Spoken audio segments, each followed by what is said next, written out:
মিরপুর 11-এর ঋদ্ধি গ্যালারিতে হয়ে গেল 2 দিনব্যাপী উদ্যোক্তা উন্নয়ন প্রশিক্ষণ ও পণ্য প্রদর্শনী মেলা। 8 ও 9 ফেব্রুয়ারি এই আয়োজনে অংশ নিয়েছেন দেশের বিভিন্ন প্রান্ত থেকে আসা 23 জন উদ্যোক্তা।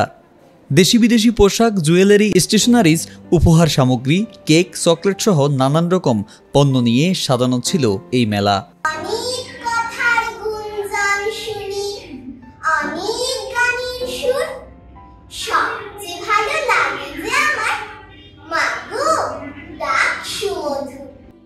শুধু পণ্য প্রদর্শনী নয়, শিশু কিশোরদের জন্য সাংস্কৃতিক প্রতিযোগিতা, বই প্রকাশনা উৎসব, আবৃত্তি সন্ধ্যা এবং গুণীজনের সাক্ষাতের মতো বিষয়গুলো মেলাকে আরও প্রাণবন্ত করে তোলে।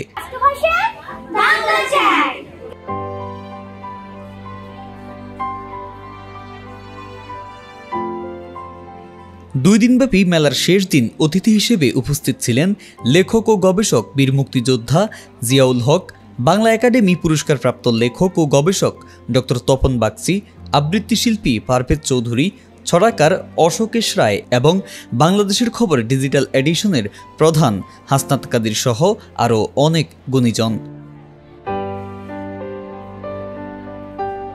উদ্যোক্তারা তাদের পণ্য প্রদর্শন ও বিক্রয়ের পাশাপাশি ডিজিটাল মার্কেটিং, যোগাযোগ দক্ষতা এবং উদ্যোক্তা হিসেবে লক্ষ্যে স্থির থাকার কৌশল বিষয়ে প্রশিক্ষণও গ্রহণ করেন এই মেলায়।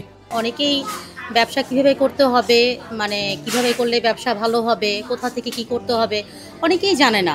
আমাদেরকে দেখে অনেকেই ইন্সপায়ার্ড হবে যে আমরাও আগাই। যারা এই ধরনের উদ্যোগ নিতে চান তারা সাহস করে নিয়ে ফেলেন, দেখবেন আপনার এটা একটা এক্সট্রা আর্নিংয়ের ব্যবস্থা হয়ে যেতে পারে। মেলায় অংশ নিতে আসা উদ্যোক্তারা জানান, এখানে এসে তারা শুধু পণ্য বিক্রয় করেনি, বরং নিজেদের দক্ষতা ও আত্মবিশ্বাস বাড়ানোর সুযোগ পেয়েছেন। উদ্যোক্তা, পণ্যপ্রেমী ও সংস্কৃতি অনুরাগীদের জন্য নতুন সম্ভাবনার সন্ধান আর সম্পর্ক তৈরির এক অনন্য সুযোগ ছিল এই মেলায়। মেলার শেষ দিনে ক্রেতাদের উপচে পড়া ভিড় দেখা গেছে।